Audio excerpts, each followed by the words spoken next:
अस्सलाम वालेकुम दोस्तों, क्या हाल है? ठीक ठाक हैं। उम्मीद करता हूँ आप सब खैरियत से होंगे। आज का हमारा लेक्चर है डिटर्मिनेंट्स के ऊपर। चैप्टर नंबर 3 हमने स्टार्ट किया था, तो डिटर्मिनेंट्स हम पढ़ते हैं। और डिटर्मिनेंट्स पढ़ने से पहले हम ये देखेंगे कि इसमें माइनर और कोफैक्टर। अब माइनर की अगर बात करें तो माइनर क्या होता है? अब जो अकॉर्डिंग टू डेफिनेशन जो कि 101 पेज पर है, let us consider a square matrix of a of order 3 then the minor of N. अब डिटर्मिनेंट में दो चीज़ें होती हैं, एक माइनर और एक कोफैक्टर। ये दो चीज़ें हम डिस्कस करेंगे, फिर हम डिटर्मिनेंट के पास जाएंगे। ये 3/3 मैट्रिक्स के लिए। अभी तक जो हम डिटर्मिनेंट वगैरह फाइंड कर रहे थे वो सारा 2/2 मैट्रिक्स का था, नहायत ही आसान मेथड था। ऑफ एन एलिमेंट ए आई जे। अब हमारे पास ए आई जे यानी कि जब हम फाइंड करते हैं माइनर किसी भी एलिमेंट का, तो हम उस एलिमेंट को ए आई जे का नाम देंगे। आई हमारे पास नंबर ऑफ रोज को शो कर रहा होता है, जे हमारे पास नंबर ऑफ कॉलम्स को शो कर रहा होता है, डिनोटेड बाय एम आई जे। यानी कि अब हमारे पास कोई भी 3/3 का मैट्रिक्स होगा, हम एक यहाँ पे बना लेते हैं 3/3 का, जो कि हमें ज़रूरत होगा बार बार। तो उसके लिहाज से अब हम एक जर्नल सा लेंगे जो कि हमारे पास 3/3 का होता है। तो ये आ जाएगा हमारे पास A11 और मेरे पास A21 और A31। इसके बाद हमारे पास ये दूसरा एलिमेंट आ जाएगा, तो A12 A13 A21 A21 A22 आ जाएगा ना यहाँ पर, A23 और A32 A33। ये हमारे पास एक 3/3 का मैट्रिक्स है, एक जर्नल सा हमने लिया है। अब यही चीज़, अब जितने भी हम चीज़ें डिस्कस करेंगे, यानी कि माइनर और कोफैक्टर फिर डिटर्मिनेंट, हम इसको यूज़ करेंगे। हम इसकी कोई एग्जांपल भी लेके सॉल्व करेंगे, लेकिन हम ज़्यादातर हम इसको डिस्कस करेंगे। अब हमारे पास है कि अगर कोई भी एलिमेंट जो कि ए आई जे है, उसका अगर हमने फाइंड करना है माइनर, तो हम उसको एम आई जे से शो करेंगे। अब फॉर एग्जांपल इस पोजीशन के ऊपर हमारे पास कोई भी नंबर है, 2 है, 3 है, 4 है, तो उसका जब हम माइनर फाइंड करेंगे तो हम क्या कहेंगे? हम कहेंगे फॉर एग्जांपल यहाँ पर है A22, तो मैं इसको लिखूंगा A22 का जो हमारे पास माइनर आएगा वो M22 आएगा। यहाँ पर अगर हम बात करें, क्योंकि 2 है तो I इज इक्वल्स टू 2 है और J भी हमारे पास 2 है, ठीक है। और इसी तरह से अगर हमारे पास एलिमेंट A21 आ जाए तो I इस चीज को शो कर रहा है रो को, जो कि यहाँ पर I रो को शो करता है और J हमारे पास कॉलम को शो करता है। यानी कि हर पोजीशन के लिहाज से अगर हमने माइनर फाइंड करना हो तो जितने भी एलिमेंट हैं उस मैट्रिक्स के अंदर हम वो सारे फाइंड कर सकते हैं, उनका माइनर उनकी पोजीशन के लिहाज से। अब फाइंड कैसे करेंगे? अब हमारे पास जो एम आई जे है, यानी कि इसको हम कैसे फाइंड करेंगे? एम आई जे, इसकी हमारे पास ये है कि जो एलिमेंट के पोजीशन है, यानी कि जैसा कि फॉर एग्जांपल हमारे पास ये 2 है, तो हम वो रो और वो कॉलम छोड़ देंगे, उसको स्किप कर देंगे। इट मीन्स कि ये हमारे पास एलिमेंट है जिसका हम माइनर फाइंड करने लगे हैं, तो इसकी हमारे पास ये रो, ये हमारे पास कॉलम है और इसी का हमारे पास ये रो है। इट मीन्स कि एक आप ये कह सकते हैं कि जो एलिमेंट हो उसके गिर्द प्लस का निशान लगा दें, वो वाला कॉलम और वो वाली रो छोड़ दें, ठीक है। या फिर इस तरह भी कर सकते हैं कि जो आपके पास पोजीशन हो, यानी कि वही कॉलम और वही रो, आप उसको स्किप कर दो, बाकी एलिमेंट्स लिख लो। तो एम आई जे अगर ये 2 हो, M22 हो, जो कि मैंने यहाँ पे पोजीशन इसकी लिख दी है, तो इसमें स्किप करते हैं हम second row and second column, तो बाकी हमारे पास बचता है A11। उसी को हम 2/2 मैट्रिक्स के लिहाज से लिखेंगे, A13 और हमारे पास आ जाएगा A31 और उसके बाद A33। अब ये हमारे पास जो Mij है ये बेसिकली A22 का माइनर है, यानी कि हमने इसका माइनर फाइंड कर लिया। अब इसी तरह से एक और एग्जांपल लेते हैं, यानी कि अगर फॉर एग्जांपल इसको मैं रेज कर देता हूं, हमारे पास इसको रेज कर देता हूं क्योंकि इसका तो हमने फाइंड कर लिया है। अगर मैं कोई दूसरे का फाइंड करना चाहता हूं, यानी कि एलिमेंट कोई दूसरा ले लेते हैं, फॉर एग्जांपल लास्ट एलिमेंट है जो कि 3 3 है, ठीक है, मिड से, स्टार्ट से, एंड से, कहीं से भी ले सकते हैं कोई भी एलिमेंट। अब फॉर एग्जांपल A33 मेरे पास एलिमेंट है, तो इसका जो माइनर होगा उसको हम M33 से शो करेंगे, और वो एक्चुअल माइनर क्या होगा। अभी जो हमने ये मैट्रिक्स फाइंड किया है इसको हमने आगे भी सॉल्व करना है, यानी कि हमने इसको सॉल्व करना है। A11 को हम मल्टीप्लाई करूंगा A33 से और माइनस के साथ, यानी कि जिस तरह से हम सिंपल डिटर्मिनेंट फाइंड करते हैं।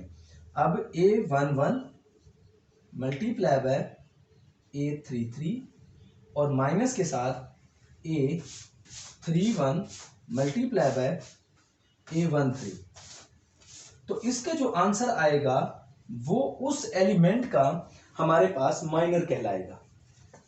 अगर मैं बात करूं A33 की, जो कि ये पोजीशन है, अब हमारे पास third row and third column है, तो हमारे पास रो ये बनती है, कॉलम हमारे पास ये बनता है, तो मैं इन दोनों को स्किप कर दूंगा, तो बाकी हमारे पास ये एलिमेंट्स बचते हैं जिनको मैं इसके माइनर में लिखूंगा। तो A11 A12 A11 A12 और इसके बाद A21 A22 A21 A22। Further इसको हम मल्टीप्लाई करके जिस तरह हमने ये किया है तो इसका क्या आ जाएगा। बेसिकली ये चीज बताने का मकसद ये है कि माइनर हम फाइंड किस तरह से करेंगे, कि हमने कौन सी रो और कौन से कॉलम को स्किप करना है, ये बात काबिल गौर है। अच्छा, अब इसके बाद हम आ जाते हैं कोफैक्टर पे। कोफैक्टर ऑफ एन एलिमेंट, यानी कि किसी भी एलिमेंट का कोफैक्टर हमने अगर फाइंड करना है तो वो हम कैसे करेंगे, ठीक है। अब कोफैक्टर फाइंड करने के लिए हम माइनर को यूज करेंगे। बेसिकली अगर हम इसका फार्मूला देखें तो कोफैक्टर हमारे पास इसको जो शो करते हैं, यानी कि किसी भी एलिमेंट का, जिस तरह हम माइनर किसी भी एलिमेंट का फाइंड करते हैं उसी तरह हम कोफैक्टर भी किसी भी एलिमेंट का फाइंड कर सकते हैं। लेकिन जो हमारे पास कोफैक्टर है वो माइनर जो हमने पहले फाइंड करा, यानी कि अगर हमें किसी एलिमेंट का कहा जाता है कोफैक्टर फाइंड करो, तो ये मस्ट है कि हम पहले उसका माइनर फाइंड करेंगे। क्यों? कोफैक्टर के फार्मूले में माइनर को यूज करते हैं। अब कोई भी एलिमेंट हमारे पास है Aij, तो इसका कोफैक्टर होगा कैपिटल Ij, इस तरह शो करते हैं, और इसका फार्मूला है -1 is equals to -1 I plus j, और साथ में आ जाएगा मल्टीप्लाई होगा इससे Mij। अब देखा जाए बेसिकली तो Aij अगर कोई भी हमारे पास एलिमेंट है उसका हमने माइनर फाइंड करना है तो वो तो हम सिंपल Aij फार्मूले से फाइंड कर लेंगे, यानी कि ये आपके पास है, वो सेम कॉलम और सेम रो स्किप कर देंगे जिसमें वो एलिमेंट होगा। और अगर हमने उसका कोफैक्टर फाइंड करना है तो कोफैक्टर फाइंड करने का हमारे पास ये फार्मूला है -1 I plus j multiply by Mij। Mij हमारे पास माइनर है। तो अब यानी कि अब -1 I प्लस j क्या है, यानी कि वो number of row and number of column है। इट मीन्स कि अगर मैं इसकी बात करता हूं, जैसा कि ये A33 एलिमेंट है या A22 एलिमेंट है, कोई भी हम एलिमेंट ले सकते हैं, इशू नहीं है, A131 भी ले सकते हैं। यानी कि अगर हम A31 का कोफैक्टर फाइंड करना चाहते हैं तो पहले इसका माइनर फाइंड करेंगे। माइनर फाइंड करने के लिए पहला कॉलम और थर्ड रो स्किप कर देंगे, बाकी ये 4 एलिमेंट्स लिख लेंगे। तो अभी हमने कुछ फाइंड किया हुआ तो हम इसको यूज करते हैं। तो इसको यूज करने के लिए अगर हमारे पास if we want to find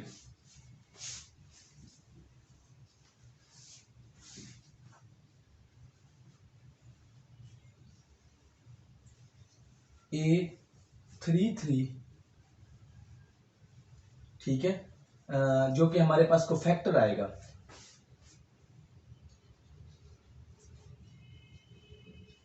of A33। अब A33 की बात है तो -1 3 + 3 क्यों, इसकी वजह क्या है, क्योंकि -1 raise to power i plus J, तो i में हमारे पास आ जाएगा नंबर ऑफ कॉलम्स और इस तरह हमारे पास j में आ जाएगा नंबर ऑफ रोज, तो वो उनको प्लस कर लेंगे और साथ में हम लिखेंगे A33 का हमने ये लिखा था A11 A12 और A21 और उसके बाद लास्ट A22।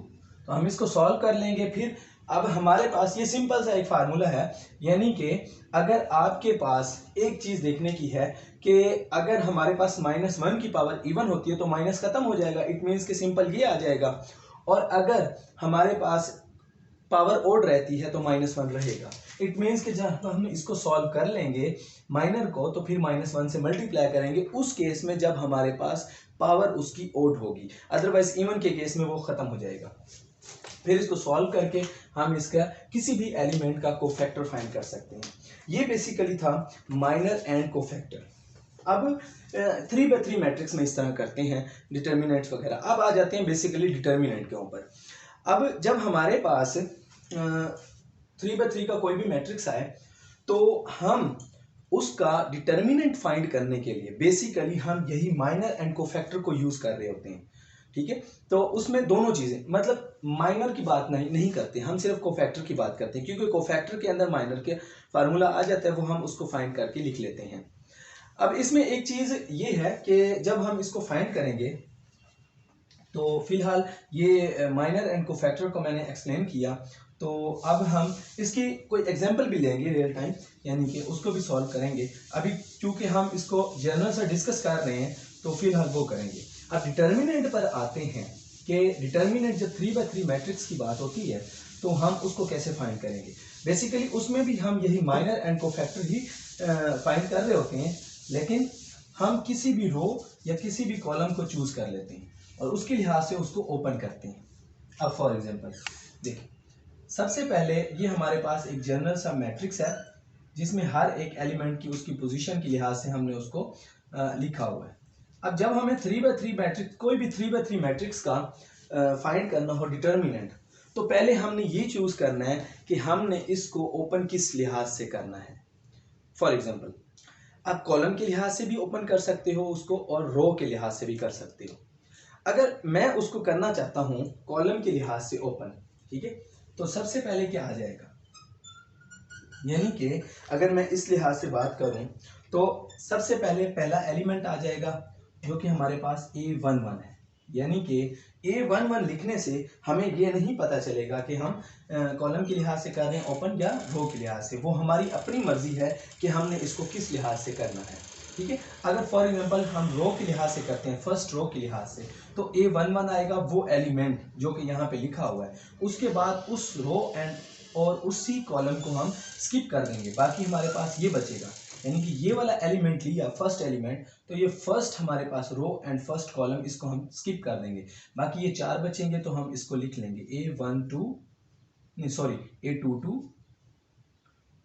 क्योंकि हमने इसको स्किप कर दिया फर्स्ट को, और इसके बाद आ जाएगा A32 और यहाँ पे आ जाएगा A23 और A33, ये आ गया। अब जब हमारे पास सेकेंड एलिमेंट आएगा, अब अगर देखा जाए यहाँ पर इसकी पोजीशन थी 1 में हमारे पास उसकी पावर -1 की, जब हम कोफैक्टर फाइंड कर रहे होते थे तो उसकी पावर 2 हो जाती थी और 2 की वजह से वो माइनस जो है वो प्लस में चेंज हो जाता था। लेकिन अगर हम इसकी बात करें, यानी कि जब दूसरे की, पहले तो हमने पहली दफ़ा लिखा ना, अब जब हम दूसरे की बात करते हैं, ठीक है, जब हम दूसरे की बात करते हैं वो है हमारे पास A12, तो 1 + 2 3 होता है, और 3 जब ओड में आता है, -1 की पावर जब ओड में जाएगी तो उसके साथ माइनस आ जाएगा, ये आपके पास आ गया। अब इस आपने कॉलम को और फर्स्ट रो को स्किप कर देना, क्योंकि ये एलिमेंट है ना, दूसरे की बारी है, क्योंकि हम इसको रो के लिहाज से ओपन कर रहे हैं। कॉलम के लिहाज से भी कर सकते हैं, फर्स्ट सेकंड थर्ड, और फर्स्ट सेकंड थर्ड रो के लिहाज से भी कर सकते हैं ओपन, इशू नहीं है। अभी हमने इसको फर्स्ट रो के लिहाज से चूज किया है, तो हम ये दोनों स्किप कर देंगे, ये second row and first second column and first row, तो बाकी हमारे पास ये 2 एलिमेंट बच जाएंगे जो कि ये हैं। तो मैं इसको यहाँ पे लिख लूँगा A21 और A31, उसके बाद A23 और A33 ये हमारे पास आ गया। उसके बाद लास्ट एलिमेंट रह गया है जो कि हमारे पास है प्लस A13। अब मैंने इसके साथ खुद ब खुद प्लस लिख दिया है, उसकी रीजन क्योंकि 1 + 3 4 होता है और -1 उसकी पावर क्या होती है, उसकी पावर होती है यानी कि ओड में चला गया तो हमारे पास उसकी माइनस खत्म हो जाएगा। अब इस हमारे पास थर्ड कॉलम और फर्स्ट रो को स्किप करूंगा तो मेरे पास ये वाले 4 एलिमेंट बच जाएंगे। तो मैं इसको लिख दूंगा A21 A22, ठीक है। जो 21 22 लिख रहा हूं उनकी पोजीशंस है, तो A31 एंड A32। तो ये हमारे पास आ गया डिटर्मिनेंट 3/3 मैट्रिक्स का। फिर हम इसको फर्दर सॉल्व कर लेंगे, ठीक है। तो हम इसको मल्टीप्लाई करेंगे इससे, इसको मल्टीप्लाई करेंगे इससे, लेकिन ये जो ऊपर वाला एरो होता है ये माइनस देता है, माइनस के साथ सेम इसी तरह से सबको मल्टीप्लाई करेंगे और एंड में जो हमारे पास आंसर आएगा वो 3/3 मैट्रिक्स का डिटर्मिनेंट होगा। तो बेसिकली ये था। अब अगर हम देखें कि यहाँ पर जो मैं बात कर रहा था कि हम माइनर और कोफैक्टर को यूज करते हैं, तो बेसिकली ये जो हमारे पास है मैट्रिक्स 2/2 का जिसका हम डिटर्मिनेंट फाइंड करके बाहर मल्टीप्लाई करते हैं, तो ये हमारे पास माइनर हुआ क्योंकि हम एलिमेंट लेके बाकी सबको स्किप करके ये लिखते हैं। और बाहर जो हम इसके साथ प्लस लगा रहे हैं, इसके साथ माइनस लगा रहे हैं, इसके साथ प्लस लगा रहे हैं, तो I + j -1 की पावर में चला जाता है। तो क्या ये चीज और ये चीज मिलके माइनर और कोफैक्टर ही यूज कर रहे हैं ना, ठीक है। तो इस तरह से हम माइनर एंड कोफैक्टर को यूज करके फाइंड कर लेते हैं ए का डिटर्मिनेंट अगर वो मैट्रिक्स हो 3/3 का, ठीक है। तो इसी तरह से एक एग्जांपल है पेज नंबर 104 पर। अब एक एग्जांपल कर लेते हैं, उसमें हम माइनर भी फाइंड कर लेंगे, कोफैक्टर भी फाइंड कर लेंगे और एंड में हम उसी मैट्रिक्स का डिटर्मिनेंट भी फाइंड कर लेंगे। ये उसका फर्दर सॉल्यूशन होगा और उसके बाद हम फिर कुछ प्रॉपर्टीज डिस्कस करेंगे डिटर्मिनेंट्स की which help in their elevation. अच्छा जी, अब उसके बाद जब हम इसकी एग्जांपल लेते हैं, ये तो हमारी जर्नल थी, तो एक मैट्रिक्स लिखते हैं, सेम एग्जांपल लेते हैं, एग्जांपल नंबर 1 जो कि पेज नंबर पर है, पेज नंबर है 104। तो यहां पर एक मैट्रिक्स है ई के नाम से, ये हमारे पास है 1 - 2 1 - 2 3 -2 3 1 3 1 4 -3 एंड 2। ये हमारे पास एक मैट्रिक्स है जो कि 3/3 का है। अब पहली बात कि अगर हम किसी भी एलिमेंट का माइनर फाइंड करना चाहें तो वो कैसे करेंगे। अब फॉर एग्जांपल ये एक एलिमेंट है जी -2, तो ये -2 का अगर मैं फाइंड करना चाहता हूँ माइनर, तो मैं कैसे फाइंड करूँगा, तो ये इसको मैं शो करूँगा A21, यानी कि हमारे पास इसकी पोजीशन क्या आ जाएगी, इसकी पोजीशन है फर्स्ट कॉलम और सेकंड रो, ठीक है। हाँ, इसका 1 2 आ जाएगा क्योंकि हम पहले कॉलम को लिखते हैं 1 2, ठीक है। लेट मी चेक, हमारे पास आ गया है ये सेकंड पोजीशन पे -2 जो कि नंबर पर है, हाँ 2 1। हम इसको फर्स्ट इस तरह से शो करेंगे और जब हमारे पास इस तरह से आ जाएगा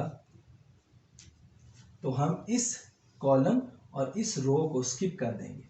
देखिए मैंने प्लस का साइन लगा दिया ना, यानी कि ये मैंने एलिमेंट चूज किया जो कि -2 है, इसका मैं फाइंड करने लगा हूँ माइनर। तो माइनर के लिहाज से मैंने ये कॉलम और रो स्किप कर दी, तो बाकी हमारे पास एलिमेंट बचेंगे -2 3 -3 एंड 2, जो हम पिछली एग्जांपल में A11 A12 इस तरह से लिख रहे थे। अब तो हमारे पास एक्चुअल वैल्यूज है ना, अब हम उनको यूज करेंगे। तो अब अगर मैं मल्टीप्लाई करूं 2 को -2 के साथ तो -2 आ जाएगा, -4 आ जाएगा, प्लस माइनस माइनस होता है तो -4। अब -3 को +3 के साथ मल्टीप्लाई करता हूं, लेकिन नीचे वाला एरो जो है डाउन टू अपवर्ड ये माइनस देता है, तो ये माइनस आ जाएगा और इनटू -9, तो ये हमारे पास हो जाएगा 4 प्लस का -4 और प्लस का 9, तो हमारे पास आंसर आएगा 5। इट मीन्स के जो माइनर अगर मैं फाइंड किया है एलिमेंट नंबर जो कि 2 1 आता है, तो मैं इसको शो करूंगा A21, यानी कि इस एलिमेंट का जो माइनर निकाला है वो -5 निकाला है। अब इसके बाद अगर इसका कोफैक्टर निकालता हूं तो कोफैक्टर आपको पता है कैपिटल 2 1 से शो होता है, तो -1 2 + 1 इंटू -2 3 -3 एंड 2। तो मैंने ये क्या लिखा, -1 फार्मूला क्या है जो कि I + J 2 + 1 लिखा है, और उसके बाद क्या आया मेरे पास माइनर। अब ये कोफैक्टर फाइंड करने के लिए -1, अब पावर उसकी ओड है तो माइनस वैसे का वैसे रह जाएगा, और इसको हम सॉल्व करते हैं तो -1 × 5, इसका क्योंकि हमने आंसर निकाला हुआ है तो ये हमारे पास आ जाएगा -5। ये हमारे पास आ गया है कोफैक्टर किसी भी एलिमेंट का। इसी तरह से हम सब एलिमेंट्स का ना माइनर एंड कोफैक्टर निकाल सकते हैं। अब इसके बाद अगर हम इसका डिटर्मिनेंट फाइंड करना चाहें तो मैंने आपको जैसे बताया कि हम किसी भी रो या कॉलम के लिहाज से उसको ओपन कर सकते हैं और हम देख सकते हैं कि हमारा इस तरह से 3×3 मैट्रिक्स का डिटर्मिनेंट फाइंड हो जाता है। तो लास्ट जो हमने जर्नल में डिस्कस किया था उसमें हमने ये देखा था कि फर्स्ट रो के लिहाज से हमने ओपन किया था, ठीक है, तो उसको हमने ओपन कर लिया। बाकी जो हम जब हमारे पास उसकी पोजीशन के लिहाज से इवन आ रही थी पावर, क्योंकि वो बाई -1 से मल्टीप्लाई होता है तो इवन के लिहाज से -1 ख़त्म हो जाता है, ओड के लिहाज से -1 रह जाता है। ये निहायत ही आसान सी चीज़ है। तो इसके बाद हम आ जाते हैं, इसको ओपन करते हैं, यानी कि अगर मैं ए का डिटर्मिनेंट फाइंड करना चाहूँगा तो ये 1 आ जाएगा, और 1 के लिहाज से अब ये गौर से देखना है, 1 हमारे पास ये फर्स्ट एलिमेंट है, मैं फर्स्ट हमारे पास जो आ रही है रो और फर्स्ट ही कॉलम को स्किप कर दूंगा तो बाकी मेरे पास बचेगा 3 1 -3 एंड 2। उसके बाद अब जो सेकंड है, सेकंड पोजीशन क्या आती है, वो आती है 2 1 2 1 1, तो हमारे पास ना 2 थी, 2 मतलब इवन नंबर है, इवन नंबर तो माइनस हमने नहीं लगाया खुद से। अब जो हमारे पास सेकंड पोजीशन पे नंबर आ रहा है वो है 2 1 पोजीशन पर। अब 2 1 पोजीशन में हमारे पास 2 + 1 यानी कि -1 को ऐड करें, जो हमारे पास कोफैक्टर के फार्मूले में -1 whole raise to power I + J था, तो ये हमारे पास ओड आता है, तो ओड के लिहाज से हम यहाँ पे माइनस लगाएंगे और साथ में -2, ठीक है। अब -2 दूसरा नंबर लिया तो हम ये सेकंड कॉलम और फर्स्ट रो को स्किप कर देंगे, तो बाकी हमारे पास बचेगा -2 4 1 2। तो अब देखें ये मैंने -2 4 1 2 ये वाले 4 एलिमेंट्स लिए हैं, ये टी शेप में, यानी कि इस तरह से टी शेप में मैंने एलिमेंट्स को स्किप कर दिया है, ठीक है। और उसके बाद आती है बारी 3 की। अब 3 की अगर बात करें तो ये हमारे पास 1 + 3 आएगा, यानी कि ये I + J, तो इसकी पावर जो है -1 की, ये प्लस ही रहेगी, तो हम +3 और साथ में इसके मैट्रिक्स लिख देते हैं। तो हम ये थर्ड कॉलम और फर्स्ट रो को स्किप करेंगे तो -2 3 4 -2 3 4 और -3 आ जाता है, तो ये हमारे पास बन गया। अब इसको हम फर्दर सॉल्व करेंगे, आगे ओपन करेंगे, जो हमारे पास फाइनल आंसर आएगा वो हमारा होगा डिटर्मिनेंट। ये मैंने यहाँ पर शो भी कर दिया इसको।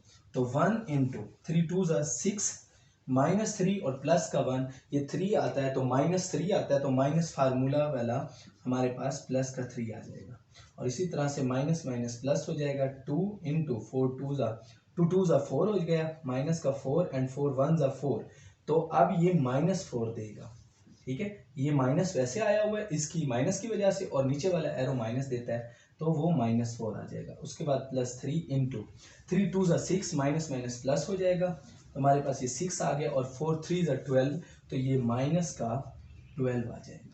अब हम इसको सॉल्व करते हैं, तो 1 × 9 +2 × माइनस का 8 प्लस का 3 × माइनस का 6, ठीक है। अब इसको हम सॉल्व कर लेते हैं। ये हमारे पास 9 1 9 आ जाएगा, 8 2 हमारे पास माइनस का 16 आ जाएगा, और 3 6 हमारे पास ये आ जाएगा 18 माइनस का, ठीक है। अब इसको अगर हम सॉल्व करते हैं तो ये हमारे पास बन जाएगा माइनस का 16 और माइनस का 9।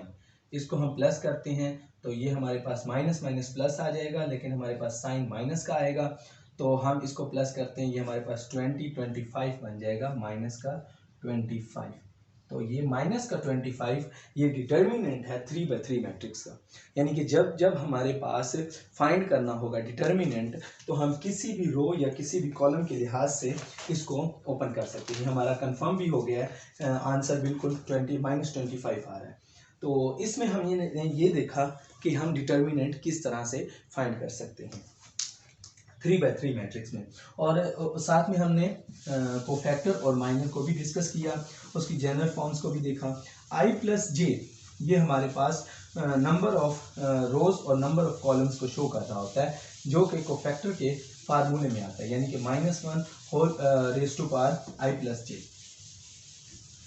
अब इसके बाद जो हम चीज़ आज डिस्कस करेंगे वो है प्रॉपर्टीज ऑफ डिटर्मिनेंट, यानी कि डिटर्मिनेंट की प्रॉपर्टीज क्या होती हैं। ये हमारे पास पेज नंबर 105 पर आ जाती हैं। तो इसको हम ट्रेस करके टॉपिक का नाम चेंज कर देते हैं।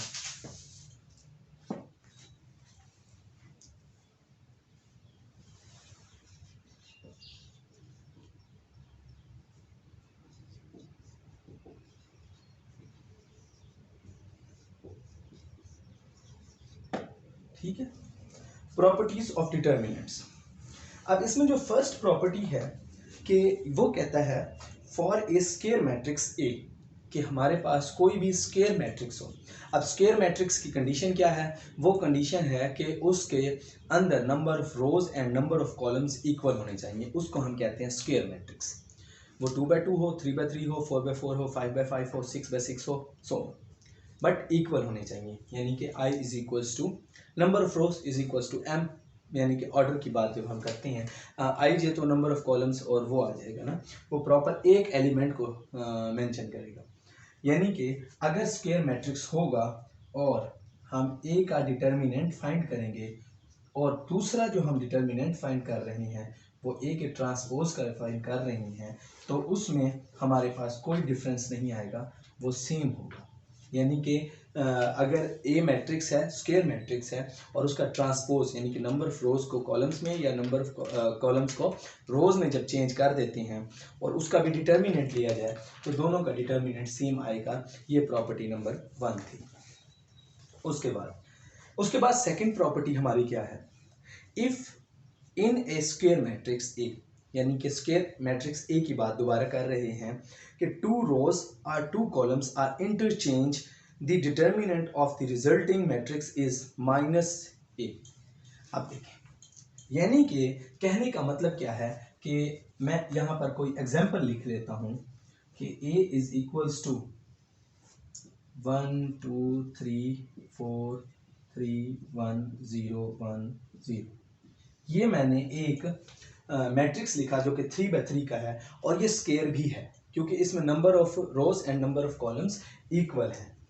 अब वो उसने ये बात की है कि कोई सी 2 रोज को या कोई सी 2 कॉलम्स को अगर हम इंटरचेंज कर देते हैं, फॉर एग्जांपल मैं कहता हूँ जी हमारे पास रो नंबर 1 है, R1 है, और ये रो नंबर 2 है, अगर मैं इनको आपस में चेंज कर देता हूँ, इंटरचेंज कर देता हूँ कि रो 1 को रो 3 की जगह पे लिख लूँ तो और 3 को 1 की जगह पर लिख लूँ, यानी कि 0 1 0 4 3 1 और ये आ जाएगा 1 2 3। इनको मैंने इंटरचेंज कर लिया। अब इंटरचेंज करने के बाद इसके डिटर्मिनेंट पे क्या असर पड़ेगा? वो पड़ेगा ए डिटर्मिनेंट उसके साथ माइनस आ जाएगा। यानी कि जब हम कोई सी 2 रोज या 2 कॉलम्स को चेंज करेंगे, आपस में इंटरचेंज करेंगे, यहाँ पे मैंने इनकी रोज को इंटरचेंज किया है, तो हमारे पास जो डिटर्मिनेंट आएगा उसमें माइनस आ जाएगा, वो माइनस टाइम आ जाएगा। तो ये इसमें इसकी सेकंड प्रॉपर्टी थी। अब जो हम प्रॉपर्टी नंबर 3 पे आते हैं, if a square matrix A has a 2 identical rows are 2 identical columns then a mod is equals to 0, a determinant is equals to 0। अब इसकी क्या रीज़न है कि अगर हमारे पास कोई सी 2 रोज इस तरह से हमारे पास या कोई से 2 कॉलम्स बिल्कुल सेम एज इट इज़ आ जाएं, फॉर एग्जांपल अगर मैं इसकी एग्जांपल लेता हूँ, इसको चेंज कर लेते हैं।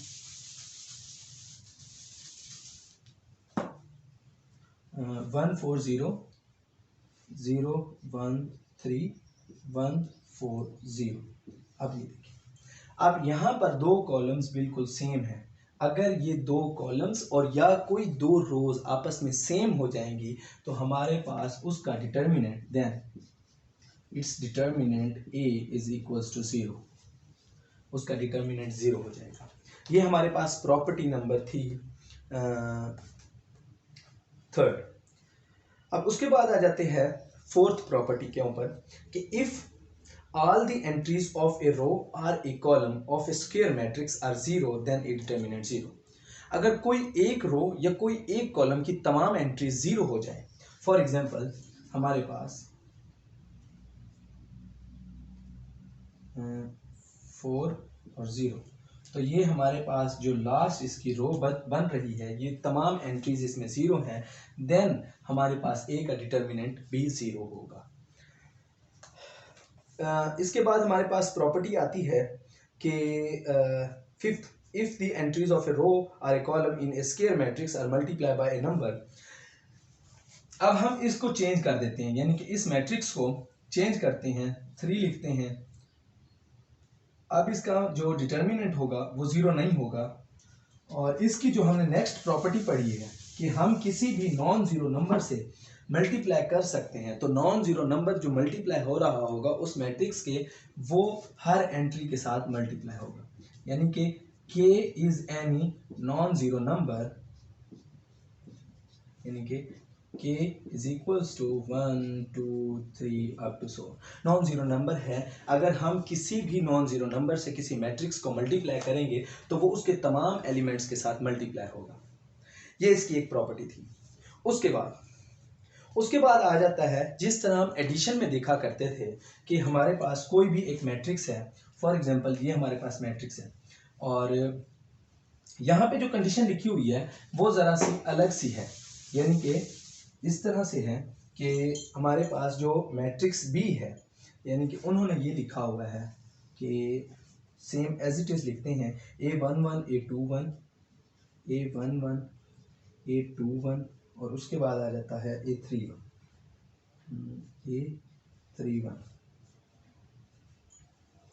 और इसमें उन्होंने प्लस किया हुआ है सब में, हर एंट्री में, लेकिन फर्स्ट कॉलम में B11 B21 B21 और B31 और बाकी हमारे पास एंट्रीज वैसे सेम हैं, A12 A13 A22 A23 और A32 एंड A33। अब ये एक मैट्रिक्स है जो कि वो कह रहे हैं कि ये इक्वल हो सकता है अगर हमारे पास ये जो एंट्रीज हैं इसका एक अलग मैट्रिक्स बन जाए, यानी कि A11 A21 A31 इसको B को इग्नोर कर दें और बाकी जो हमारे पास दो कॉलम्स हैं वो सेम एक मैट्रिक्स बन जाए, यानी कि इस तरह से हम लिख सकते हैं A11 A21 और A31, ठीक है, और बाकी हमारे पास एंट्रीज सेम आ जाएंगी, तो A12 A22 A32 और इसमें आ जाएगा A13 A23 and A33 plus अब B वाली की बारी है, तो B में क्या था B11 B21 B31, बाकी हमारे पास सेम आ जाएगा, यानी कि अगर कोई से दो मैट्रिक्स ऐड हो रही हों, उनके दो रोज या दो कॉलम्स सेम हों, तो एडिशन के बाद उसके आपके जो एडिशन के बाद रिजल्ट आता है, ये तो हमने रिजल्ट को रिवर्स किया ना, एडिशन में बताया कि हमारे पास कोई भी दो मैट्रिक्स सेम ऑर्डर के प्लस हो रहे हों, अगर उनमें डिफरेंस सिर्फ एक रो या एक कॉलम में हो तो बाकी जो हमारे पास उसकी रोज या कॉलम्स आएंगी वो सेम आ जाएंगी। अगर हमारे पास एडिशन किया हुआ है तो हम उसको इस तरह से ब्रेक करके भी लिख सकते हैं। ये हमारे पास प्रॉपर्टी नंबर 6 थी। अब उसके बाद आ जाता है property number 7, if to each entry of a row or a column of a square matrix is added a non-zero multiples of a corresponding entries of other rows, then the determinant of the resulting matrix A। अब बात क्या है, वो कहता है कि अगर हम किसी भी एंट्री यानी कि ईच एंट्री ऑफ ए रो के एक रो या किसी एक कॉलम की हर एंट्री को, ठीक है, of a square matrix is added a non zero multiple number, कि उसमें हम corresponding entries of an other यानी कि किसी दूसरे को हम ऐड कर देते हैं, यानी कि किसी एक रो की हर एक एंट्री को या किसी एक कॉलम की हर एक एंट्री को, अगर रो की बात कर रहे हैं तो उसमें दूसरी रो की तमाम एंट्रीज ऐड कर दे, कॉरेस्पॉन्डिंग एंट्रीज यानी कि बिल्कुल सेम सेम, यानी कि ये 1 के है तो ये 3 के, ये 0 के है तो ये 0 के, तो इसको मैं ऐड कर देता हूँ, उसके मल्टीपल्स थे, ठीक है, non zero multiple of the non zero होना चाहिए, ये बात कंफर्म, यानी कि अगर 0 होगा फिर आपके रिजल्ट पे फर्क पड़ेगा, तो उसका डिटर्मिनेंट पे कोई फर्क नहीं पड़ता, तो उसका डिटर्मिनेंट ए ही होता है जो कि वो ओरिजिनल है। ये हमारे पास प्रॉपर्टी नंबर 7 थी। प्रॉपर्टी नंबर 8 देखते हैं, if a matrix is in triangular form. अब अगर वो ट्राइएंगुलर फॉर्म में है, then the value of its determinant is the product of the entries on its main diagonal, यानी कि अगर ट्राइएंगुलर फॉर्म में कोई मैट्रिक्स है तो हमारे पास उसके डिटर्मिनेंट की जो वैल्यू होगी, प्रोडक्ट होगी उसके एंट्रीज जो कि मेन डायगोनल एंट्रीज के प्रोडक्ट के इक्वल होगी। तो ये हमारा था आज का टॉपिक, जो कि हमने कुछ प्रॉपर्टीज़ डिस्कस की हैं। फर्दर इन प्रॉपर्टीज़ के प्रूफ मेरा नहीं ख्याल हमें ज़रूरत हो, क्योंकि हमने साथ साथ इसकी एग्जांपल्स भी की हैं, जनरल फॉर्म में मैंने आपको बताया, तो इसके लिहाज से प्रॉपर्टी ठीक है। इसमें कोई ऐसी ख़ास बात नहीं है जो कि मैं आपको इसका प्रूफ करवाऊँ। फर्दर जो है आगे हमारे पास जब एचलन फॉर्म और रिड्यूस एचलन फॉर्म देखेंगे तो हम फिर इन चीज़ों को यूज़ करेंगे। इंशाल्लाह उम्मीद करता हूँ कि आज का टॉपिक जो कि डिटर्मिनेंट्स और उसकी प्रॉपर्टीज़ था, यह आप लोगों को समझ आया होगा, और इसमें अगर कोई इशू होता है तो लाजमी बताएं। Thank you very much.